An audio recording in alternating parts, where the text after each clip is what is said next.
Ravi Prakash Siliconandhra hospital Kuchipudi super speciality వైద్య సేవలు పూర్తిగా ఉచితం. అదే ఆర్టీవీ యాప్ వార్తల్ని క్షణాల్లో చదివే అవకాశం ఉంటుంది. ఒక న్యూస్ పేపర్, ఒక టెలివిజన్ ఛానల్ మీ చేతుల్లో ఎప్పుడూ ఉంటాయి.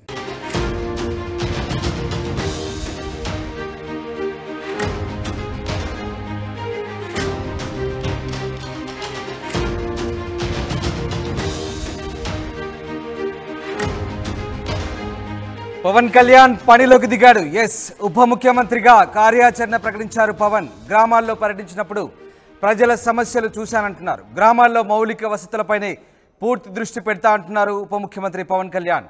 పర్యావరణ పరిరక్షణ జనసేన సిద్ధాంతాల్లో భాగమంటున్నారు. ఎర్రచంద్రం అక్రమ రవాణాపై ఉక్కుపాదం మోపుతానంటున్నారు డిప్యూటీ సీఎం.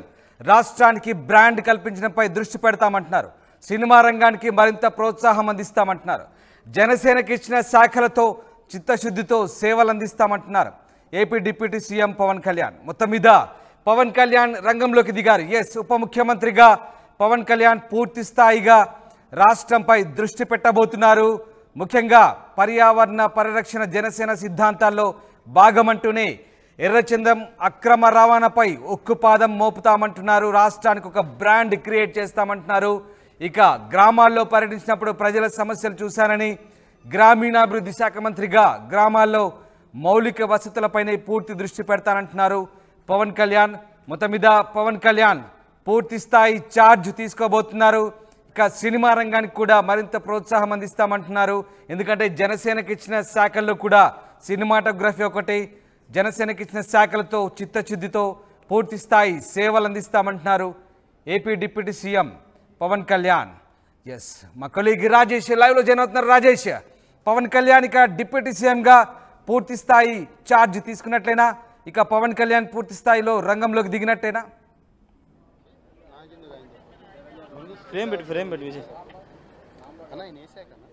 ఎస్, మా కొలీగ్ రాజేష్ జాయిన్ అవుతున్నారు. రాజేష్, ఎస్, పవన్ కళ్యాణ్ ఉప ముఖ్యమంత్రిగా ఇక పూర్తి స్థాయిలో రంగంలోకి దిగినట్లే అనుకోవచ్చా? ఖచ్చితంగా ఆయనకి కేటాయించిన శాఖల మీద చాలా సంతృప్తి వ్యక్తం చేశారు పవన్ కళ్యాణ్. తనకి ఆ శాఖలకు ఉన్నటువంటి అనుబంధం గురించి కూడా వివరిస్తూ ఒక ప్రకటన కూడా విడుదల చేశారు. ముఖ్యంగా పంచాయతీరాజ్, గ్రామీణాభివృద్ధి, గ్రామీణ నీటిపారుదల, అదేవిధంగా అటవీ, పర్యావరణ, సైన్స్ అండ్ టెక్నాలజీ సంబంధించినటువంటి అంశాల మీద ఆయనకున్నటువంటి అనుబంధాన్ని వివరిస్తూ ఒక ప్రకటన కూడా విడుదల చేశారు. ప్రధానంగా పంచాయతీరాజ్ వ్యవస్థకు సంబంధించి, గ్రామీణాభివృద్ధికి సంబంధించి చూస్తే కనుక గ్రామీణాభివృద్ధి అంటే గతంలో తాను అనేక ప్రాంతాల్లో పర్యటించారు. 2008 నుంచి నేను రాజకీయాలు ఉన్నప్పటి నుంచి ఉమ్మడి రాష్ట్రంలోని అనేక ప్రాంతాల్లో పర్యటించాను.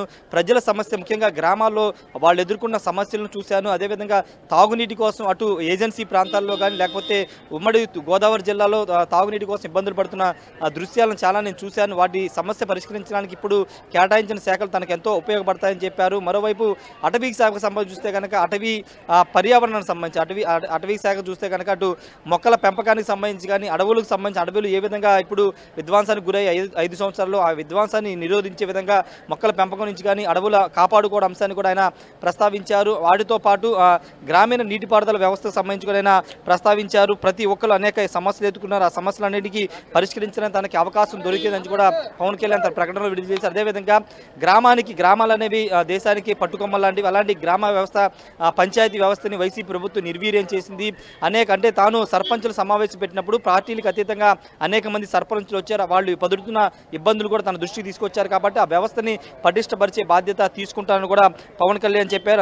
అంతేకాకుండా పర్యావరణాన్ని పరీక్షించే అభివృద్ధి ప్రస్థానం జరుగుతుందని ఒక మూల సిద్ధాంతాన్ని నమ్ముతానని కూడా పవన్ కళ్యాణ్ స్పష్టంగా చెప్పారు. అంతేకాదు ఈ శాఖలన్నింటికి సమన్వయం చేసుకునే విధంగా, ప్రజలకు దగ్గరయ్యే విధంగా ఉంటానని కూడా చెప్పారు. ఇప్పుడు కేటాయించిన శాఖలు తనకు వ్యక్తిగతంగా మనసుకు దగ్గరైన శాఖలు, వాటితో పాటు జనసేన మూల సిద్ధాంతాలకి దగ్గరగా ఉన్న శాఖలను కూడా పవన్ కళ్యాణ్ ప్రస్తావించారు. ఈ శాఖలన్నిటి ద్వారా ప్రజల్లోకి వెళ్ళడానికి అనువుగా ఉంటుంది. వాటితో పాటు ప్రభుత్వాన్ని ప్రజలకు చేరవేసేలాగా ఈ శాఖలు ప్రజలకు చేరవేసేలాగా ఈ శాఖలు పనిచేస్తాయని పవన్ కళ్యాణ్ స్పష్టం చేశారు. వాటితో పాటు నాదెండ్ల మనోహర్కు కేటాయించిన శాఖల గురించి, అదేవిధంగా కందుల దుర్గేష్ కేటాయించినటువంటి శాఖల గురించి కూడా ఆయన ప్రస్తావించారు.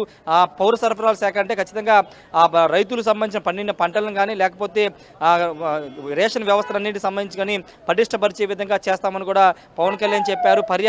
పర్యాటకానికి ఆంధ్రప్రదేశ్లో అనేక అవకాశాలని వాటన్ని అవకాశాలని కూడా సద్వినియోగం చేసుకుని పర్యాటక రంగాన్ని కూడా అభివృద్ధి చేయడానికి తమ మంత్రులు కృషి చేస్తారని కూడా చెప్పారు.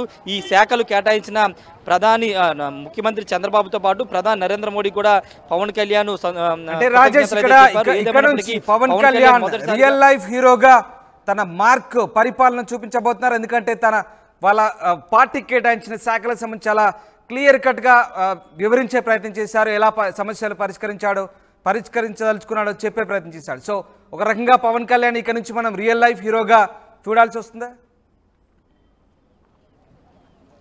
ఖచ్చితంగా ఆ దిశగానే తన ప్రయత్నాలు ఉంటాయని పవన్ కళ్యాణ్ తన ప్రకటన ద్వారా చెప్పారు. ఎందుకంటే తనకి అనుబంధం అంటే తాను చూసినటువంటి వాస్తవ పరిస్థితి గ్రౌండ్లో తాను ప్రజల నుంచి వచ్చిన వినతులు వాటన్నిటిని దృష్టిలో పెట్టుకునే ఈ శాఖల కేటాయింపు జరిగిందనేది మనం చాలా స్పష్టంగా అర్థం చేసుకోవచ్చు. పవన్ కళ్యాణ్ ఈ శాఖలను కోరినట్టుగా మనకి ప్రచారం జరుగుతున్న నేపథ్యంలో అది నిజంగానే అంటే ఆయన కోరిన విధంగా ఆ శాఖలు కేటాయించారనేది చాలా స్పష్టంగా మనకు అర్థమవుతుంది. ఎందుకంటే ఆయన ఈరోజు విడుదల చేసిన ప్రకటన చూస్తే కనుక ఆ శాఖలకి తనకున్న అనుబంధాన్ని కానీ ఆ శాఖల ద్వారా ప్రజలకు దగ్గర అవడంతో పాటు గతంలో తాను రాజకీయాల్లోకి వచ్చినప్పటి నుంచి ఉన్నటువంటి పరిస్థితులు అద్దం పడుతూ వాటి పరిష్కారానికి ఈ శాఖలు తీసుకోవడం ద్వారా పరిష్కారాన్ని చేయగలనే ఒక నమ్మకం భరోసా పవన్ కళ్యాణ్ కల్పిస్తున్నారని చాలా స్పష్టంగా అర్థం చేసుకోవచ్చు. ముఖ్యంగా గ్రామీణాభివృద్ధికి సంబంధించి కానీ లేకపోతే గ్రామీణ తాగునీటి సరఫరాకు సంబంధించినటువంటి అంశాలతో పాటు అటవీ పర్యావరణం వీటి చూస్తే కనుక ఆయనకి ప్రత్యేక అనుబంధం ఉంది. వాటిని పరిరక్షించుకోవాల్సిన అవసరం ఉంది. గత పాలకులు వాటిని విస్మరించారు. ఇప్పుడు ఆ శాఖలు తీసుకోవడం ద్వారా పూర్తిగా వాటి మీద నియంత్రణతో పాటు వాటిని ఖచ్చితంగా ప్రజలకు దగ్గర చేసే విధంగా నిర్ణయాలు తీసుకోవచ్చని పవన్ కళ్యాణ్ తన ప్రకటన ద్వారా చెప్పారు. Ramdas right, thanks for the update Rajesh. ఇది మొత్తం మీద గ్రామాల్లో పర్యటించినప్పుడు ప్రజల సమస్యలు చూశానంటున్నారు పవన్ కళ్యాణ్. ఇక గ్రామాల్లో మౌలిక వసతులపైనే పూర్తి దృష్టి అంటున్నారు.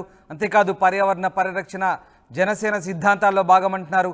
ముఖ్యంగా ఎర్రచందనం అక్రమ రవాణాపై ఉక్కుపాదం మోపుతామంటున్నారు ఉప ముఖ్యమంత్రి పవన్ కళ్యాణ్. రాష్ట్రానికి బ్రాండ్ కల్పించడంపై దృష్టి పెడతామంటున్నారు. ఇక సినిమా రంగానికి కూడా ప్రోత్సాహం అందిస్తామంటున్నారు.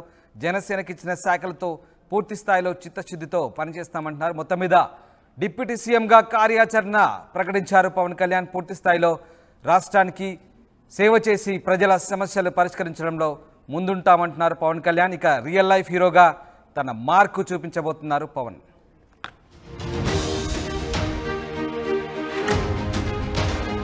మరిన్ని వీడియోస్ కోసం ఛానల్ ని సబ్స్క్రైబ్ చేయండి. లేటెస్ట్ అప్డేట్స్ కోసం వాట్సాప్ ఛానల్ ని ఫాలో చేయండి అండ్ లింక్ డిస్క్రిప్షన్ లో ఉంది. Ravi Prakash Siliconandhra hospital Kuchipudi super speciality వైద్య సేవలు పూర్తిగా ఉచితం.